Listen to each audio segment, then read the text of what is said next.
Not all hunger is physical, and learning that difference changed everything for me. So in this video, I'm going to explain the difference between physical hunger and emotional hunger and give you a gentle step you can take today to heal your own relationship with food and body. My name's Georgina Wright and I'm an intuitive eating counsellor and former physiotherapist. I spent years and years hating my body and doing every diet I could think of, only to end up with binge eating, overeating, emotional eating, and just generally being obsessed by food and feeling guilty about everything I ate. And then I discovered the answer to that in the evidence-based self-care framework of intuitive eating, and that's completely transformed my health in every way. And my mission with these videos is to help you do the same. So physical hunger is something that I actually covered in last week's video, and it's just linked here if you want to take a look at the more detailed explanation around it. For this video, I'll just summarise it. So physical hunger as an intuitive eater is being able to listen into our inbuilt physiological hunger and fullness cues that we're all born with. So in essence, we're all natural intuitive eaters, and that allows us to, by listening into those cues, to regulate our energy intake by knowing naturally when hunger comes, when to eat, and then to naturally stop when we're comfortably full with those fullness cues.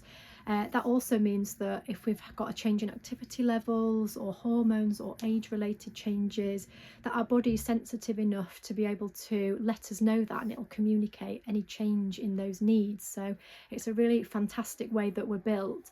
Unfortunately, that gets disconnected through lots of dieting, and this is exactly what happened to me. So the more that you rely on dieting and external rules, so counting calories and macros, weighing and measuring, eating set volumes of food, that just sort of takes over, and it asks you really to control your food intake rather than trust what your body needs. And essentially the outcome of those diets is lots of disordered eating patterns, and ultimately diets are not successful, and it's not you that's failed them, it's the diets that fail you.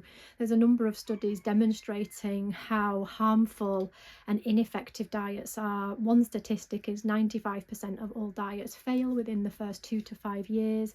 There's another study that demonstrates that of people that were observed on diets in a pursuit of intentional weight loss, 2/3 of those dieters gained the weight back, and a third went on to gain even more weight. Diets are also associated with being a foundational point for the trigger of binge eating, and that definitely happened in my case as a teenager. So they definitely cause a lot of problems, but obviously what you want is to find a different way to support your health, and this is where intuitive eating comes in beautifully, with so many benefits to both physical, mental health and emotional well-being. So some common signs of physical hunger are like a growling empty stomach, decreased concentration, headaches, nausea can be a sign, irritability or foggy thinking, decreased concentration, and then sort of on the mental side, increased thoughts of food. But that tends to come on gradually and build up when you're really cued into your hunger and fullness cues. And you can use the scale, which I mentioned in the last video, from 0 to 10. So 0 is ravenous hunger, and 10 is stuffed full, and 5 is neutral. So that guides you to really just help you learn and observe where that hunger's coming in and where that fullness is coming in as well. The physical hunger sensation is usually absent, so emotional hunger usually comes on quite quickly, and it's often focused mostly in the head rather than in the body. Emotional hunger is not a problem that we need to eradicate at all in its mild form, but if it becomes more moderate or severe, then that can start to interfere really with our overall feeling of well-being. So an example of mild emotional hunger could be, say you're at a celebration where there's cake and you're not physically hungry, but it's a lovely celebration and you want to enjoy those celebratory foods. It could be that you're just wanting to enjoy something nostalgic, a recipe that you've got, and you think, oh, I just really want to make that and enjoy the comfort that comes from, you know, that family memory. Sometimes you might feel a little bit of sadness or another emotion that prompts you to eat. So maybe you're feeling sad and you have some biscuits, but when you do that occasionally, you know, and then you move on with your day, it's absolutely fine. It's a normal part of life, and it won't really have any detriment to your mental or physical or emotional well-being.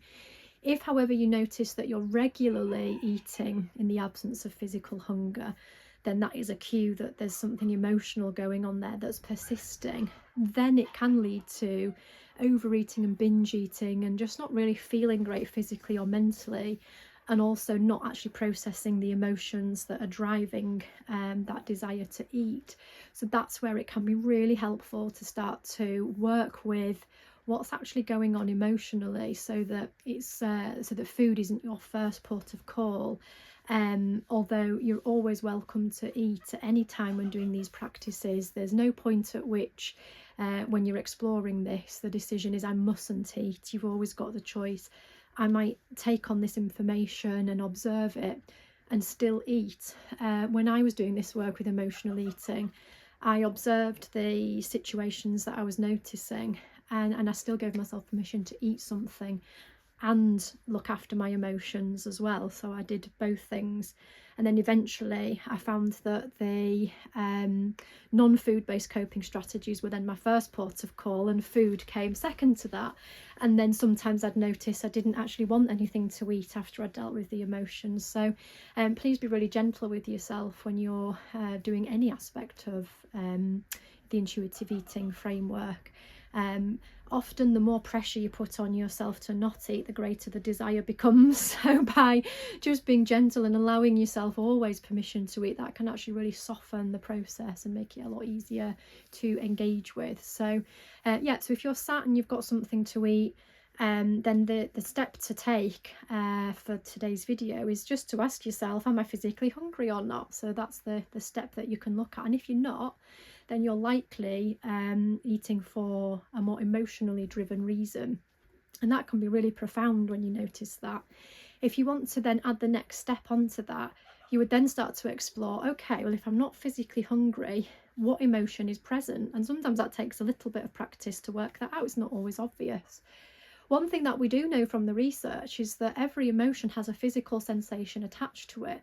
So you could simply begin by just putting a hand on the heart, or just taking a couple of deep breaths to ground yourself and notice how your physical body is feeling. So for example, you might have a tightness across the chest, some discomfort in the stomach, a sensation in the leg, a prickly sensation. It could be anything. That's just like a dip in the ocean of the possibilities there. And then say, right, I've got this physical sensation. How do I feel? And then see what comes through for you. So it could be sadness, it could be loneliness, it could be a positive emotion like excitement. And just take note of where that pattern starts to develop. Are you actually noticing similar physical sensations and a similar emotion? And then from there, you can start to look at what non-food based coping strategy would help me process this emotion. So it could be a healthy distraction, it could be some talking support, friend, family member, or even a therapist. It could be focusing on an act of self-care. Where am I not meeting my needs that's then driving an emotional response to, just having this unmet need? So I hope you found that video helpful today, and if you want to get started to heal your relationship with food and body, there's a link in the description to your beginner's guide to intuitive eating, and I will see you in the next video.